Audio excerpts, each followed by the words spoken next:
Michael, we're Josh, Endless Trails Podcast, and we are at Coast Mountain. Now, store's open, so anything can happen. We've got people in store, seen the serving, sorting out the shoes for some people. But we thought we've got UTA just around the corner, everyone's sorting out their mandatory gear. We thought we might walk you through how we approach packing our vests, what we've got in drop bags, some ideas, how we try to make it efficient, and probably some of those shortcuts you shouldn't be looking at doing to make sure that you're there in the back half of the race. So I'll probably cover, sort of maybe 50, 100 miler. Obviously, there's a lot of time we can spend in a miler conversation, but if we sort of maybe focus around efficiency and that, what type of sort of fuel, what type of things you probably need to carry to make sure that you can give that a good crack. Yeah. So do you want to initially just talk through, Josh, like you've got a vest at the moment, so it looks like it's a 12 litre. Yep. So what's your sort of, just give us a basic run through of sort of where you put your gear before you get to a drop bag or an aid station. Yeah, so you're starting. So this is the 12 litre, which will be my go-to for most events, really 50, 100, and the miler, and all my most accessible. The stuff that I'm going to be definitely using in that first, at least to the first aid station, most likely the first 3 or 4 aid stations. I'll mostly want to keep it up front here. Up front, yeah. So I'll have my go-to fuel or hydration strategy up in these guys, which lately I've been filling with a mixture. Yep. So I'll put powder in and some water, and that's ready to go. Do you mix, do you have both equal for regards to fuel, or do you sort of balance them out, like maybe one's all water and one's maybe electrolytes and I used to. Played with a lot of different things. Like I'd have coconut water in some, and water in another, or fuel mix and just water. These days, I usually just put both fuel. Unless if I knew it was going to be really hot and I'm going to have to increase the amount that I sit, I'd probably go water in one. Okay, so probably looking at then having the ability to run a couple of different styles. Yes. So depending on the temperature, so I find if it's cooler, I'm obviously going to be drinking less. So obviously a little bit more sort of fuel sometimes, and if it's hot, I'm drinking a lot. So just make sure that balance. Yes. And being aware you've got options. Absolutely. So you can go all water, you can go all fuel, because most likely that's not going to be your only source of intake of fuel. No, absolutely. Where if you've got then, say, gels and other items, so how you sort of talk about having them in front, so is that in the zippers or are you sort of down the sides? I usually try to keep them fairly accessible, so I'll have my, anything I sort of need in these... the side, the bigger pockets? Bigger pockets. So then I could, if I need a gel, bang, that'll be in there. Yeah. And I'll decide how many I'm going to need up to, whatever. So we'll talk about maybe how to pack then, say, Ziploc bags and a few ideas around that. So what I find is as you sort of just demonstrating, say, with Morton's, and sort of same as the Precision, sometimes the edge of the packets sort of dig into you. So what I find in planning, I use zippers, so it's probably a little bit different in that perspective, is using sort of Ziploc bags. So using a Ziploc bag, what I like to do is I like to mark on the sort of the white section. So that one didn't have one, but I'm sure this has probably got reusable bags in here somewhere. For example, what I've got here is parachute moving forward. So in planning, that's this one, you can see it or not. What it's got is towards parachute. It's got the distance, so I've written down 9.7 Ks. I've got a big arrow so that I know that it's going to be a big climb section, so I've got a bit of an idea. But then inside the pack, I've sort of got, in this case, I've got Cramp Fix, a gel, a block from Precision, but then I tend to wrap them up, so they're like a little sort of chute like that. So then they slide in and head down the back. And so how I approach it, that's sort of my idea. But that's why I've got an idea that if I had a double section, I've been doing at the moment, that might be the next section, and then I'd wrap that up. Sort of have that same idea. So that and that's where I tend to be maybe slightly different. So I'll have all the immediate stuff in here, and then the stuff that's going to be a little bit down the track. So I'll have I've got one here. Where is it? No, I've lost it. Yeah. I'll have another baggie like those, and they'll be filled with the nutrition. So you can top up. Yeah. Okay, so you might put the powder into the Ziploc bag. That's So sometimes what I do there, if I've got extra soft flasks, what I'll do is I'll put that in the soft flask at the bottom. Yes. And then fill it up with fuel when I get to an aid station. So I think the importance there is at UTA where that first aid station is 43. I'm going off guessing the numbers at the moment where you actually got a drop bag, so you actually can pick up the fuel. So you're really looking at 5-6 hours of time where you're looking at having that on you.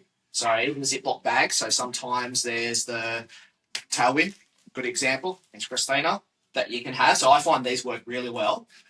Versus the packs. Yes. So that can be in there. You can tear it, top it into it. They fill up with water when you're at the first aid station. So same approach. Having that sort of put away, so tucked in away, knowing that that's for later. Yeah, your reserves. Yeah, but you know that's going to be at that sort of section. Okay. What about if you then have to carry a little bit more heavier gear? So like things like initially, sometimes you might have a light first thing in the morning. So if you're on the miler, you'd be running with your headlamp. So different start times, right? So you'll start with. I think I've got my headlamp in here. Yep. So there's my baggie. There we go. Got it. Yeah. So headlamp positions as an example. So if you're at 3-4 o'clock in the morning starting, you're going to be on your headlamp for a while, and then you've got nowhere to put it. Exactly. So that's I will usually tuck them in front. Yeah. Okay. So that'll be that'll be where I'll. So they do go right down the back. Yeah. In the back. So you want to find somewhere where you're not actually rubbing.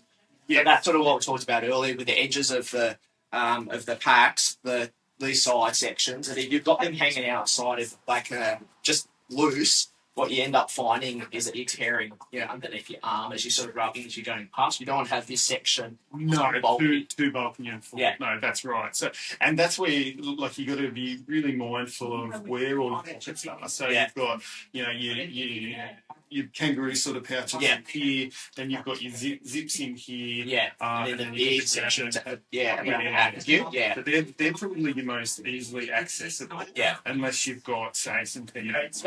So I'll go through some of those in a section, or a race belt as well that's got some sections in it too. And then sometimes you'll have popped up here depending on your vest. But with these particular vests, you've got your bottles, your two front pouches, and then your zip pouches. So my zippers will be for stuff that I won't need for a while, or pre-stashing stuff that I'll need further down the track, and the immediate stuff will be in here. I do mine in reverse. Yeah. There's always different ideas of how to do it, but it's just been the way, just knowing in your head whereabouts you've put your items so it's easy accessible for you, and that might mean sometimes it's behind the zipper, but that's in your mental capacity. Is like, I know where I normally put that equipment. Don't change it. No. Keep to what you normally do. Exactly. Just try to be efficient with it. So the other part of being efficient is it's a long run. It's okay to stop. Take your pack off. If you need it, if you're needing something like it's the light and you really need to put it at the back because you can't, it's sitting right here, it's bulky, you don't have any soft material. So things like gloves, sometimes a bandana or something like that can help sort of the padding. If you can't sort of sort that out and you need to get it around the back of your pack, stop. What I tend to do is when I do take my torch off, I end up putting it in the dry bag. So that's it's sort of protected. What about your spare battery? So just while we're talking about that, you use it at the beginning and then later in the race, okay, your battery, whereabouts is that battery? We're all panicking during the night to find it. Sorry, Steve, that's okay. We'll leave that in as well. Batteries. I try to have a really good idea of how long my torch will last. So I'll know, like with this one I've got in here, this one will do me pretty much all night. Always got to be prepared though, right? So with that, in my main compartment is my second. So my main compartment in the back is where the stuff that I'm not likely to need, but that's your emergency. But when you need it, right? So you don't want to have a situation where that battery's not working for you. Yes. Right, and the go-to is it's just more that emergency items that you need, especially your backup light. So I always end up packing my emergency light in my dry bag. Yes. Yeah. And so it's like, it depends what's soft on your back. Like I can tend to pack that pretty well with the snake bandage, your emergency blanket, your compass, and those items. Some of those little small fiddly mandatory items that they might ask you for. And it's easier to go to one bag to take that out, and very quickly inside of that, those items are there. It also gives a bit of a buffer. Yes. So that's going to sit along your back. So you want to, sometimes bladder, filled or not, that little lining gives you a bit of protection. It's a good thing to really think creatively about how you use those items. Like you say, if you've got your soft items like your fleece or your gloves or your bath, can you wrap things in that or use those as just straight away? With the stopping, right? Because at the end of the day, you're out for a long time. So if that's feeling uncomfortable, just stop for a second and just like, okay, I've just got that packed in wrong, maybe change it to the other side, because you don't want to keep putting up that. We're going to stop and walk anyway. Yes. So you might as well, just because you're running and it feels good, stop for a couple of seconds, sort it out, and then mindset changes and you're back into running again. Which also speaks to the importance of you doing this stuff in training. Yeah, that's what I'm talking about. If you know you've packed it well, and whereabouts it actually is, right? You know where the hotspots are, you know where the problem points are, and you'll find the key way to pack your gear that works for you. So one of the things that we also tend to panic around for mandatory gear is the big heavy items. So they talk about the wet weather pants, your fleece, probably the two biggest that you have. And they're sort of sometimes, optional or not, the fleece you're going to use, yes, the pants may get cut, but they can be a quite bulky item. So it's about whereabouts can you get that in the pack. But the cool thing is, right, I know I really just threw this together this morning. Yeah. Just to give you, I probably pack it a little bit better than I did. Yeah. But that's got almost everything on the mandatory list. The one thing it does not have is the fleece. Yeah. Now, the reason I don't have the fleece in there is because usually, and I'd have to check for the miler. I haven't looked where it's required from. But for the 100, they usually say must have the fleece from this station, and so you can put it in a drop bag. That's right. So and the importance of that is what they do is they don't normally tell you that until about midday the day before. Exactly. So don't go drop your drop bags until you know what that time, like the location's going to be. And typically it sort of falls between, pacing is going to be between the aquatic centre, sort of Fairmont is sort of the spot that, how you manage that. And I think what we tend to do is drop it into the first one if you know your crew's going to be going there. And if you get there, this is the combination, right, the calculation. So if your crew's not, get there and the crew's not there, and you've got to go, it's you take the fleece with you. So that's how I approach it. If you get there and your crew's there, you know you don't need the fleece, give the fleece to your crew who will then go meet you normally at the next aid station.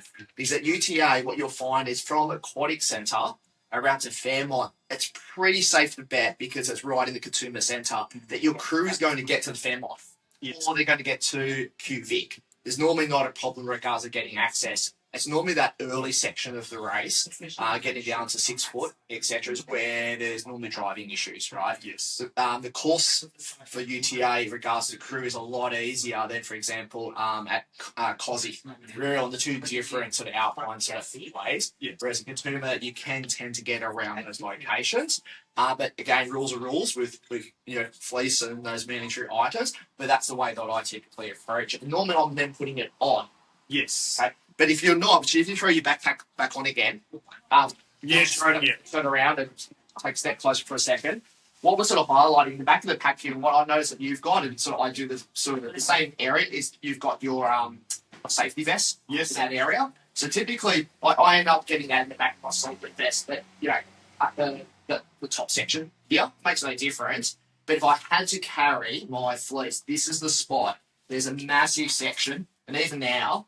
Like you've got your high vis in there. With that, I'm feed it in on the camera, which is also item, but I'm going to get there. And it's going to be in, right? On the side to easily. It will get there. There's one way or another, right? So there's always heaps of space. And then obviously the vest will go up the top. Back out for a second. Whilst I've got the safety vest on, yours might be different to mine, depending on the sizing. But Where do you normally go all the way over? Yes. Yeah, So that will fit. So I have the safety vest in there, and I usually have. I have the safety vest in there because I know I'm going to use it at some point.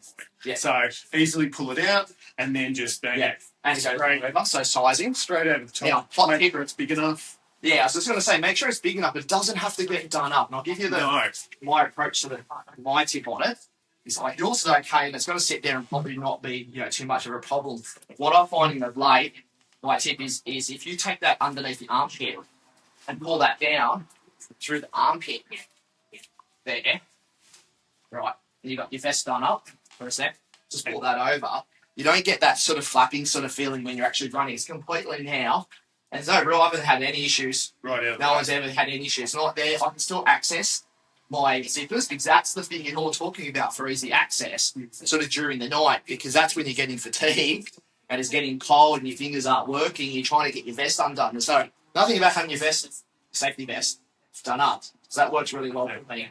And that's often a comment or a question that you see on forums and stuff. Yeah. Not only regarding this, but also your rain jacket. How big is it? Just get a rain jacket that's big enough to go over. There's two approaches to that, right? And the comment, and exactly what you're saying there. If your rain jacket is big and goes over, great. And it makes it easy and quick, and you can get it on, get it off as you need. But then you don't have easy access to everything. Yeah. So you have to make that decision. Right now, what the scenario would be is you'd have to put the safety vest over the top of your rain jacket. Exactly. Like, this is where the whole combination is like, it's not about, I suppose, stopping, sorting it out, but you can get warm pretty quickly with it. So I know Katoomba, Causey, both locations, rain, thunderstorms, they come and go pretty quickly. And if you're running, same again, just open up the zipper and actually just tuck it in so you can run with the flow of the air coming towards you. You don't have to take it off because you've got all those things layered on. And I think races, it's about minimising friction. So yes, the comfortable component, but if you can minimise the friction that you're having, that's going to help with the chafing later on, right? And we'll come to some of those drop bag items and things to approach to minimise that as well. So anything else about rain jackets? This packs up really well. Nice, put it in the same spot. They're really important for easy access, right? So I don't think I've ever needed my rain jacket at UTA. No, I haven't. Aussie, yes, but not UTA. So when we're talking about, for an event, for instance, at Mount Fuji, once I put it on, it didn't come off. For me, for UTA, I don't need to keep that as handy. So because I've never used it, and taking my pack off, and getting to the gear to the top, it's not straightforward. Right? Put it on a tree, on a rock, like it's not a hard thing to put. Or if you're running with someone at the same time, it's easy just to stop and grab that. Like I remember my last year, I was at the emergency aid station, and I remember we sat there for a while, and it just started pouring down rain.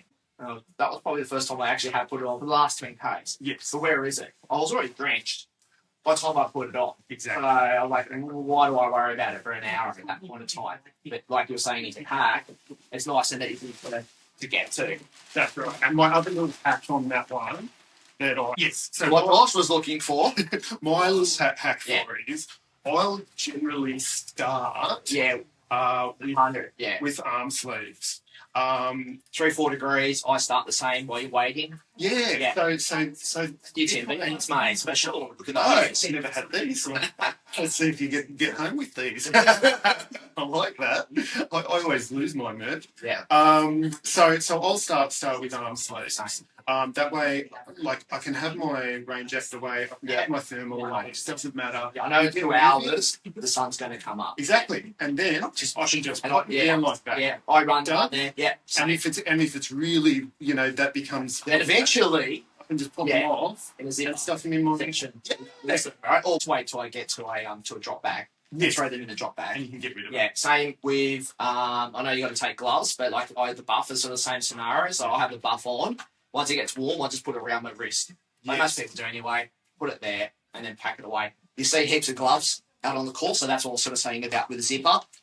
Mandatory item, those types of things. Again, it's good to put them down the back of the zipper or stop and put them actually into the back of the backpack as well. And the brilliance of this particular pack, and I think most packs these days, is that is literally, aside from the vest that you saw was here, that's everything. And I've still got plenty of room. Like this is even including, which I have never actually utilised. This even includes the waterproof pants. Never had to put those in. So one of the tips around that, I think, if you look at the size of them, what I've got is the same. So talk about your long plants. Yours a nice little pack that's obviously ready to go, which for me is that one. So same style, but it's like a big square pack. So I really roll them up and I use elastic bands really tight to get that into a comfortable item that I know that's following the shape of the backpack. So there's lots of different ways for that to sit in that sort of space. And same with the long pants. It's the same scenario, right? And that's so they can sit quite comfortable next to each other. And it's an important piece to discuss too with how you pack your bags, your gear, because you could fold it flat to a square, you could do it roll along. Also, again, it really depends on how you pack your thing, but there's lots of different ways to shape that. So that it packs suitably for what my answer to that is 10 years of ultra running. What works well for me. Exactly. And I know for different circumstances, like if I had to take that out or I had to take it and I needed to put in that back section, it worked.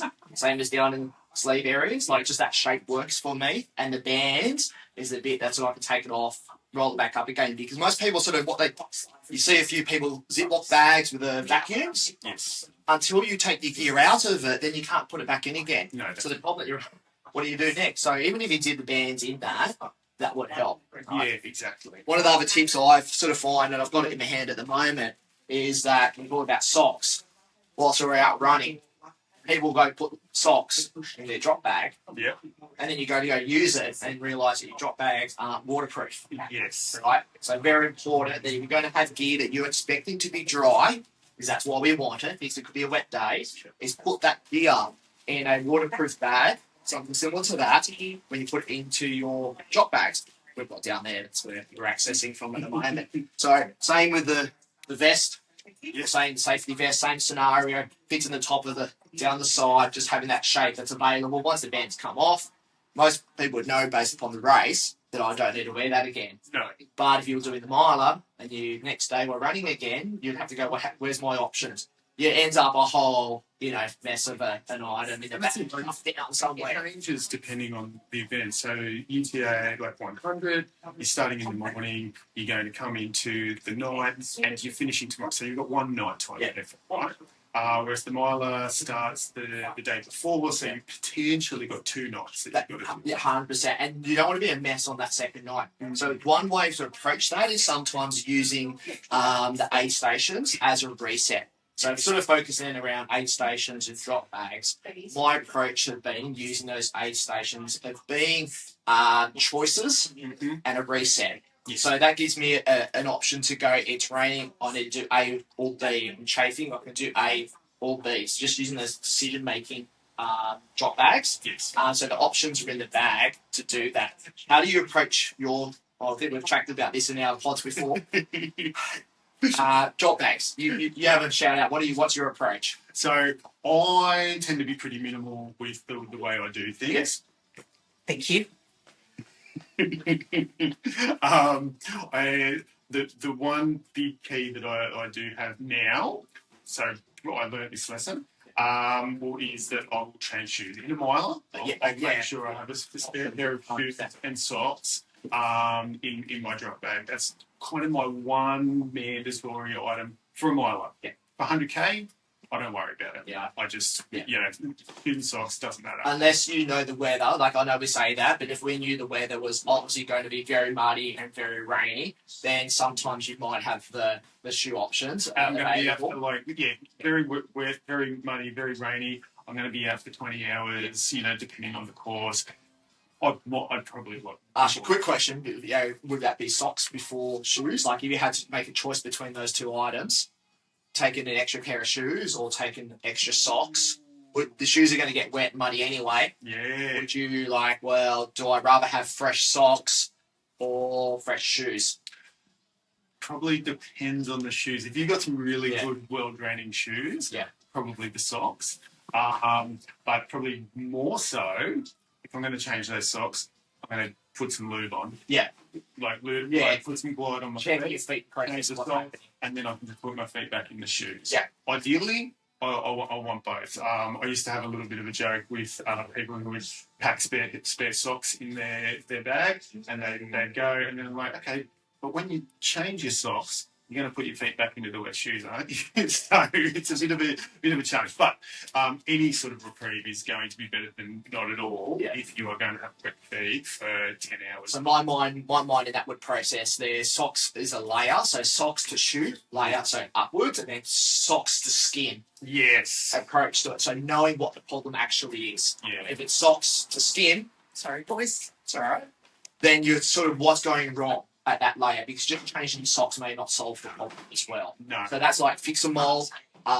So for example, stuff that you can hit up on cleaning your feet. Sometimes you need to stop feet and body and get that going. So baby wipes, just make sure they're not alcoholic. These are hot tips first while I fail.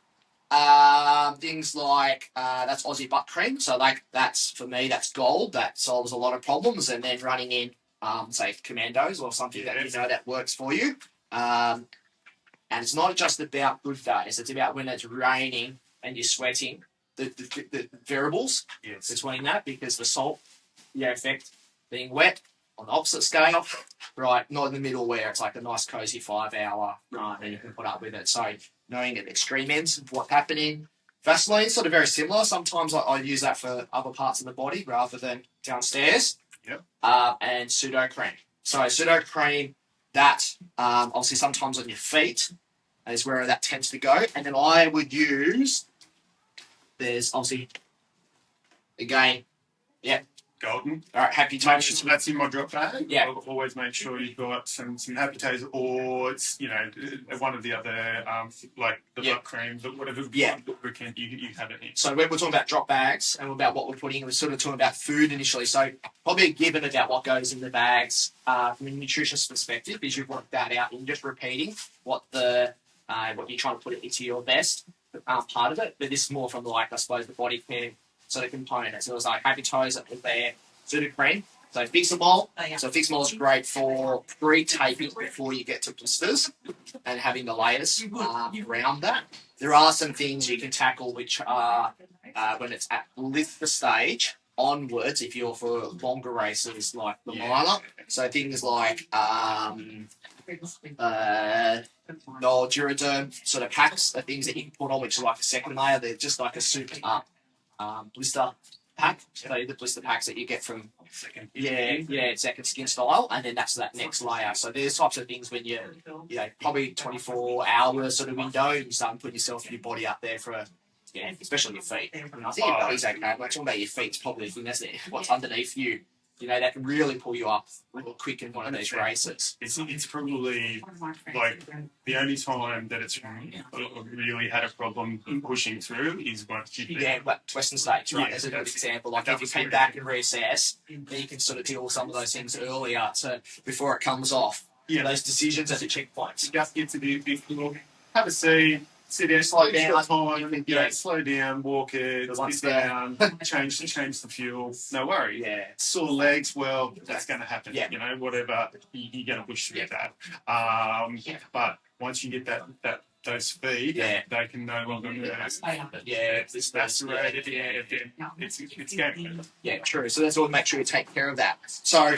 Again, what else in a drop bag? So we're looking about your fueling. So we're talking about the different types of fuel that can go in there as well. Drop bag, or generally, it's a restock and repair. Yeah. All right. So yes, you're like getting rid of your rubbish, chucking that in, and then like I said, getting your bunch your gels back in. So fuel, or tailwind, or more fuel, whatever it looks like to stop back into your bag. Yeah.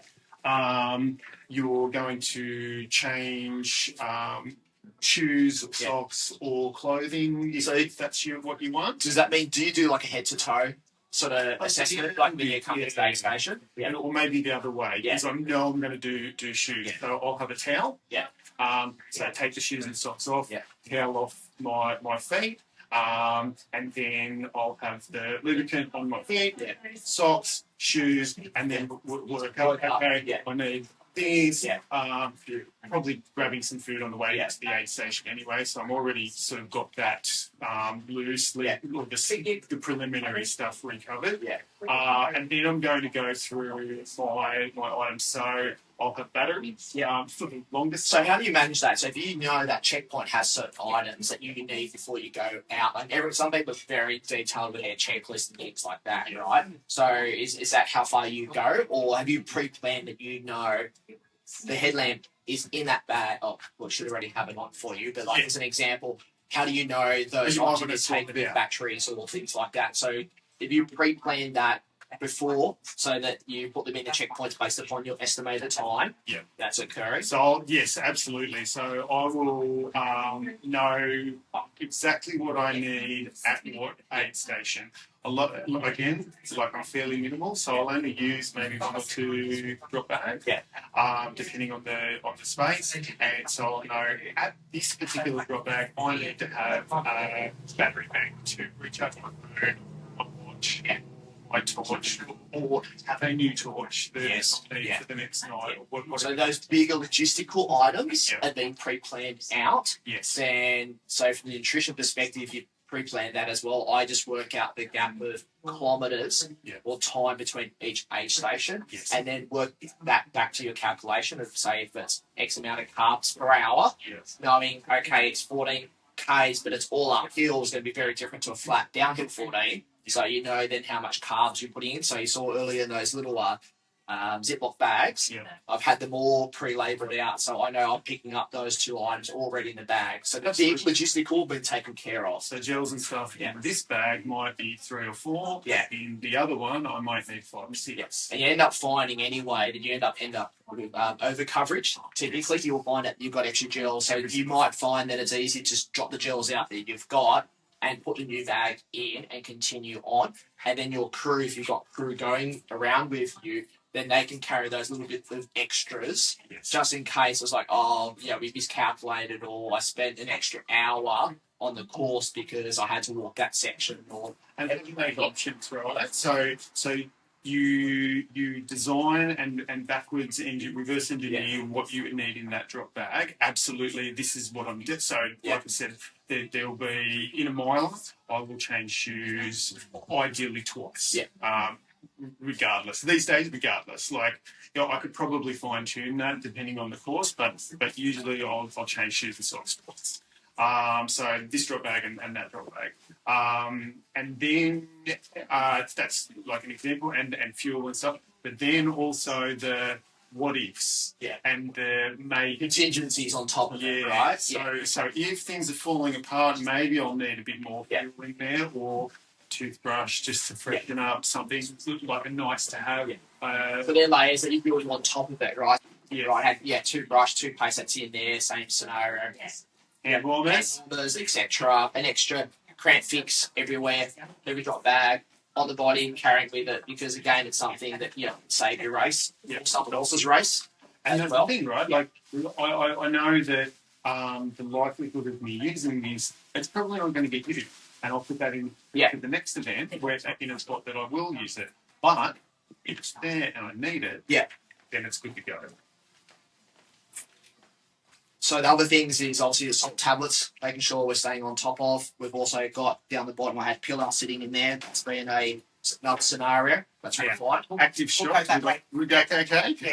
You sure? I can process over there. Sorry, but we've got someone that's doing the UTA. I have done the UTA. Well, there you go. Know what we're talking about. Exactly. So one of the other things, Josh, that I do is we're talking about the logistics planning. So what I tend to get created is like a little, I suppose, timing, checkpoint timing. So it's got all the aid stations sitting on the card. It's got the distance and the time that I'm expected to get in. And for me, that sort of gets an idea. Normally have one or two of them just to get like an A and a your plan that's out there. But it helps yourself and also your crew to get a bit of an idea of how you're travelling. And you'll have one of these on you? Yeah, as an example. Yeah, on the back of my phone. So using my phone to record, but you can see on the back of my phone that's there. I've got two sitting in the back of it. So it gives me an idea. So you can reference and know whereabouts you are. Yeah. But then also your crew has that. The matching pacing. It's like, we're running half an hour behind, but we're running half an hour behind on that time. Yeah. So everything just mentally moves down half an hour at that point of time, or you're ahead. Yes. Hopefully. That's always that doesn't happen that often. Ambitious, right? So that's always another approach to that. Or chaotic in some cases. If you're quite ahead, it can prove you go, whoop, I've messed up here. And we've had one. We've been on one where I've turned up today. So that was on my first miler. Yes. That's right. And then we did the shoe change at 50, 60. Yes. And I wasn't feeling great. But then magically between that and the next aid station, I turned up and there was no crew. And we're well ahead and I was like about to leave and you're about to arrive. What do you do? So that's important because we've talked about having crews and bags and an approach to having your items in your drop bags, not relying upon your crew to take your required items. Yeah. So it's okay to have the extras. So like the 100 that we talked about shoes, sometimes we'll let the crew carry the extras like a pair of shoes, which you may not need them, but they've got them. Not the things that you desperately need. Like not your fuel, right, as an example. So you need to make sure that is in your organised drop bags. Because essentially you should be planning your doing this, and use the resources that are guaranteed as opposed to, because these things are big and they're logistically... Traffic, there's lots of parking, parking let alone the timings yourself getting there, right? But that's a lot of stress. That's also on your crew. So it's nice to be able to come into an aid station, have yourself organised, and really it's like a kiss and a hug and a high five for your crew and you can kick on. Because that's certainly what happened with us with Cosy, the aid station at the ski resort there. Yeah. We're sort of looking at time, he's coming in, we've got to run. So sort of running up the hill to make sure we're there. Got there and it was no worries, but it could have easily been it can change. Also, both the mood and everything else that's occurring in the race as well. So some of the issues that we see go wrong in races or become stressful, like we're just talking about getting to those aid stations during the day when you've got sun's up and you can see what you're actually doing and you can see you're feeling good. Mood's good, yeah. And you're probably early in the case. When it starts to get hard in the back end of these races where both your mental load, your crew's also been up potentially all day as well with you, and now it's starting to get dark. So they're the stressful components. What's some of those challenges that you see that you have to overcome as well? So now perhaps your food's starting to change or what you're needing starting to change, your fatigue's setting in. Have you packed your torch correctly? Is that going to last through the night? So there's a few different things there. This is where we go back to options too, right? So because you want to make things as easy as possible for you, because that mental load, once you're already fatigued and you're coming into the dark and now you can't see properly. Trying to find your crew even. I've had a few times that I can't find my crew at the aid station. And you're trying to use your phone, there's no reception. Yeah. You're in, like, where are they? And I've had it where they've seen you come in over the mat and you go then to the food section or get your bag. I've had this at QVic a couple of times. Well, then it's like, where are you?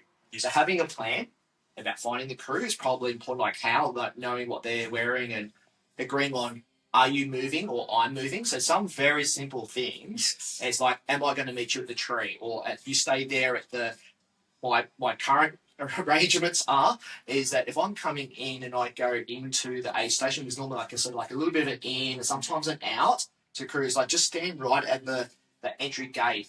And don't care about anyone else. You worry about yourself and me.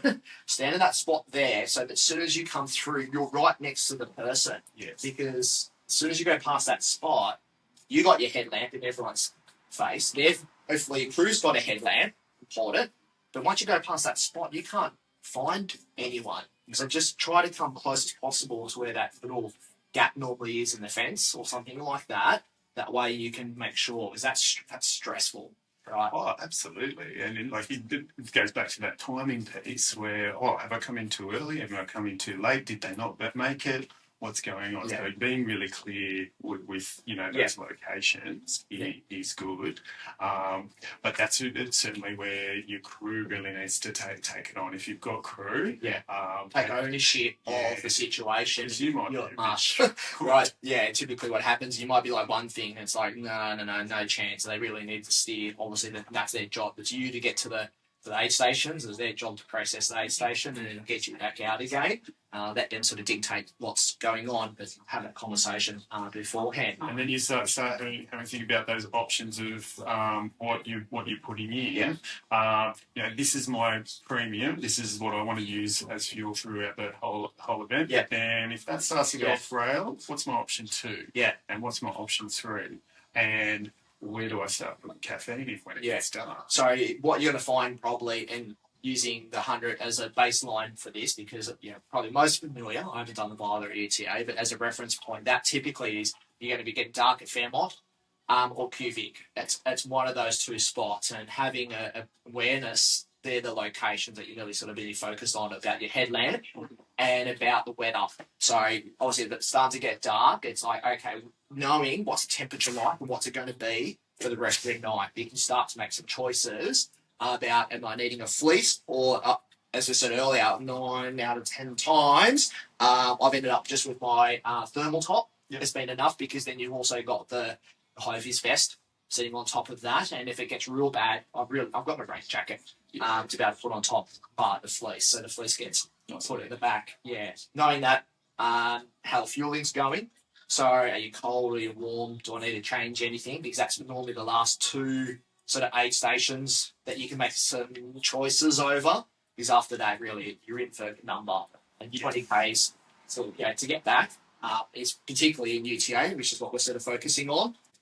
Saying the last 2 spots to make some big decisions in, and this is sort of the time as it's getting dark, is starting to make the fuel's probably happening. He made some adjustments. The 2 things that can change the race from that spot forward is probably your alertness. Yep. So some of the things that you can look at are your caffeine intake. So don't start too early with the caffeine because then you need to maintain it. So in the 100, try to get to obviously the aquatic centre. Yes. It's been your first real sort of hit of caffeine that's coming in. What's your sort of approach? Is it Coke, no dose, what gels? I usually love my cola. So it's probably the one, almost mandatory thing that I'll put into most events. That combination of sugar and caffeine just provides a boost. You can be absolutely, and there's different fields of thought. I was having a discussion with a race director once, and he's totally removed cola from the event altogether. Okay. On the advice of nutritionists, saying just how bad it is. But I personally find that if I'm completely out, have a sip. More than a sip. I'm good. Usually have a cup, fill it up again. But actually, I'll have another one. Typically, there's a Red Bull. Red Bull. Somewhere there's a Red Bull or something similar to that. Jeez, no. Fresh, ready to go, always prepared. Coke. Yep. Right. There we go. So again, sometimes we find the smaller ones handy and you sort of have pre-flattened sometimes your own Coke. Yeah. Always good because I can tell you come down Condumba, you hit the emergency aid station, there's never any Coke in that 91K one, the 9 kilometres to go. There's none. You always think there's going to be. Why is there no Coke there? Sometimes there is. Every year it's a little bit different. So having your own always fizzes up in the soft flask. And yes. Another option is your nutrition that has caffeine in it. So I'll use these with the caffeine in them. Made something now, which is sitting here. So I've got the precision. These options with the caffeine. Yeah, exactly right. So I'll usually use these as a bit of a top up, but ideally I'll want cola. And this is kind of like a maintenance piece. Really. Yeah, okay, yeah. So that stage you're trying to probably change your liquids and your intake because you can sort of process it at the same time. Yeah. I find that, I think we've talked about before, I've really been run with caffeine forever until the backyards. Yes. So I do find that they actually go okay at that time. I'll then have items, salt tablets, and paracetamol in there as well. And then if things sort of go wrong, like over the last couple of years, since a couple of backyards, and I was saying is that if something's going on in the crew, is having like ginger beer as an example. It helps reset obviously the digestion, what's occurring as well. So sometimes it just takes a hammer one of those down and just having that variation of options. And I think, like for me, that's certainly a key. Is like if you've got option A, B, and C, and just like rather than having the same thing, I think some people can do that, but that flavour fatigue and it can be real problematic. And if you're out for 20 hours, 30 hours, it's just nice to have something a little bit different pass over the tongue. Another thing is just the drop bags themselves and how you approach the drop bag, maybe a little labelling, because you've got to pick these things up, and how you pack the bag as well. So there's sometimes not much at all in the bag, so that's nice and easy to consider. So I've had great Australian option. You might be unique. Maybe 6-7 years ago, you might have had these, and it was like there was no zebra bags. Now everyone's got the same matching. It's quite funny. The first year or two, it was like everyone's got the same bags. It's going on. Obviously, different ways of approaching it. So what I found is I've never had a problem not finding a bag. So there's never been really an issue. But I just tend to find that obviously if I've got lots of numbers on here, but I end up using tape now over the top of it. And I just put my number on that and on a few sort of sides.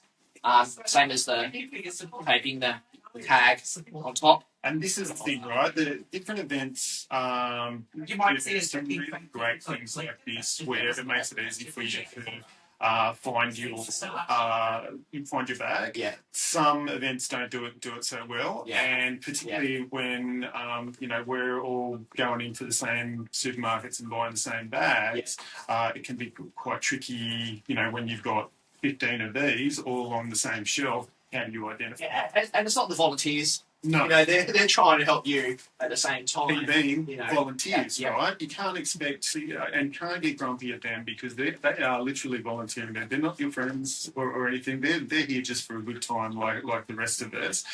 Maybe you can leave a bit more on them, but your volunteers, you should make it easier for them. So having a really clear option, and I've seen lots of different creative ways. Even ribbon on the sides, different things hanging off of it. But try and find a way that you can personally really clearly identify it, so you can go, that's the one there, that's the one. True. Can't put glass, so just be the same thing as well. Like I was talking about the ginger beer earlier, so that was more like a crew item because you don't know when you're going to need that. Yeah. But sometimes the Coke or obviously the Red Bull you can put into the drop bags. Yes.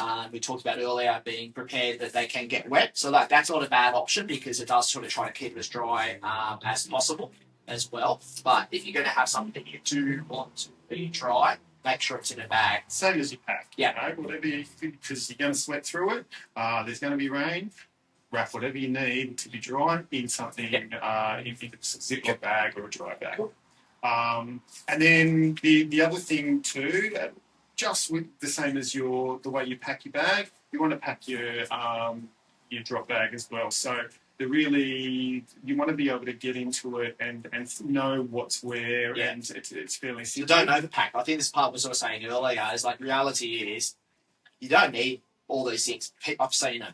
Yeah. Every single thing that's in a bag, it's like you don't really need that. If you sort of sit down and plan out for the race, you've got an idea what's going into your bag. Get your Ziploc bags. And that's the key thing across the whole thing, right? It's training and planning. This is a different form of training. If you are prepared and have it all locked in, and this doesn't need to be like a heavy thing, or it doesn't even need to be half full, really. Like I could have a pair of shoes in there, a towel, some socks, and bags and bags, like just bags and bags if that's what it needs to be. Just to keep things in dedicated sort of areas. So you can take it out and go, meds. I need that. Yeah, fuel. And actually, I don't need that. Yeah.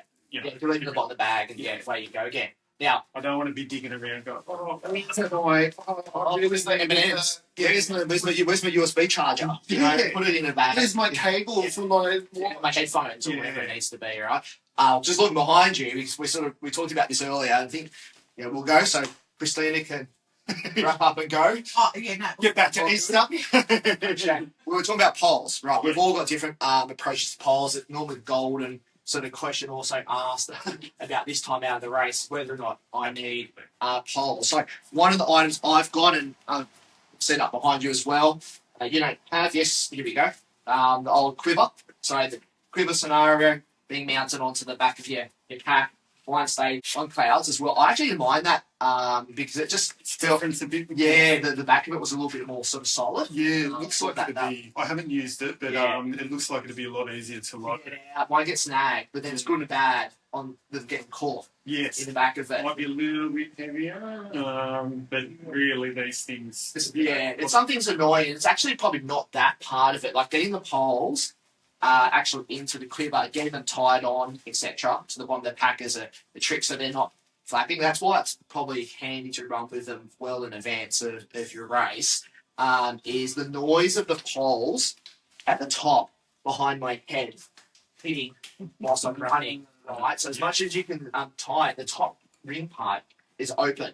Yeah. So what I find, I use one of my girls, hair bands, etc., or elastic band, and with the 3 poles, just wrap around it so they stay together, and then I just pop it off and put it around my wrist. Yeah. Run, put them together again if I need to, and stick the poles back down so that they don't rattle around the top of the backpack. As you can see, I do not have a quiver. Yeah. But I do use poles on a miler. But what I will do when I'm storing my poles, I'll use the toggles on front. Yes, okay. Here. Yeah. And it's down here somewhere. Yeah, and I've seen them on the outside of here. Yeah. So, and I've seen also people cross the top, like, how do you drink? Yes. As well. Yeah, like, how do you drink out of your flasks when you're doing that? Which can be a little bit tricky, but I've managed to dial that in. But I reckon maybe over there, is there some ultra shorts? T8s? Can you pass those, Christina? So I've been running in these, that's right. The weights. That's what I did at Cosy, is I use the bands at the back. Awesome, thank you. Is using the toggles at the back. Yep. Right, so I've been using that for just the short term, in and out. Yep. And they just sit across the flat at the back for you. And alternatively, you can always slip them through there as well. Or chuck them on these. I was talking about T8 or earlier, we were talking about the bands on the side, so you can stack in the side of your shorts a lot of nutrition. I end up putting my Cramp Fix bottle in that side, so I still run with a race belt, which I might have. That's where I can put my meds and my salt tablets in the zip, because it's outside of everything else, easy to get to. And then I'll just the race belts, like you've got the Salomon belts and the Naked belt, and all those. They have good access for poles as well. That's right. The SBIs, the ones I've got just sitting over here, which are very much a race belt. Then it's got two sections in it. It's just awesome. Yep. Thank you. So I've seen a lot of people. These are great. I haven't got one of these, but these are great. Yeah. They'll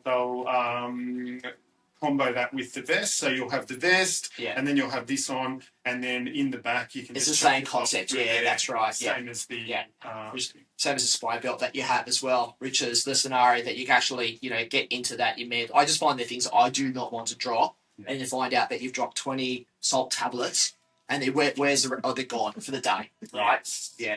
Big game changers. Like, they're just zippers are there for me to protect it. Then I find out how come I didn't zip it up. Exactly. Much, right? Yeah. Cool. But yeah, there's some great pockets in these. The trick that I have in both of these, is if with this I like because I can adjust it whilst I'm running, and I like to be able to drop it down on my hips a little bit if my stomach's not great whilst I'm running, and I get the bib sort of sitting in it. I was going to say, does yours have the toggles on it? Yeah, it's got the bib, And then the differently I've had in the past, different brands, would have been the other skin ones that were around, is I just could not get the right size between the two. Yeah. And during a race, I'll drop 4 or 5 kilos on a miler. Yeah. And with that, it's actually then like, it's bouncing around. Yeah. And just another friction sort of point that I end up running into. So that's just experience over time. And I have done races with that and then gone, that hasn't worked, and maybe for others it does. Yeah, absolutely. Awesome. And it's great. This one doesn't have the toggles on the front. I'll usually wear just a normal race bib belt. Yeah. With the toggles on the front. And I think a lot of events are moving towards having like not giving the pins away anymore. Yeah. With the waist and everything. So I always think it's a great thing to. Yeah. So that's the same And you brand. can buy the toggles by themselves to add to maybe not this belt, but I've lost a few because they're like the main thing holding together, and I'm always at the expo. Yes. I go to the stand and they'll give me the toggles for free. Yeah. Right? You know, they're the but that's worked out really well for me. And then you can see like it's been a race that hasn't changed, and Michael doesn't unpack. So there's some Panadol, right? For those that may question, no NSAIDs. That might be this one here. No. As an example, there it is on a little baggie, and it's got my salt tabs sitting in there. So practical, outcome of what we run with. Yeah. Right. Thanks for hanging with us. Thanks, Christina, for the store. Actually, Wait a second. So I think you went to high five me in the middle of that. Thanks for hanging with us. Appreciate it. Christina, thank you for having us in the store. Always. And thanks for watching once again. Jump in the comments, share it around. Let's get some more people into this. And this will go on YouTube because this was a demonstration. So if you're listening and it's now the end of this and I had no idea, go listen for another hour on YouTube of what we're actually showing you. See what we're all about. All right. And you can definitely comment on YouTube. And see you next time.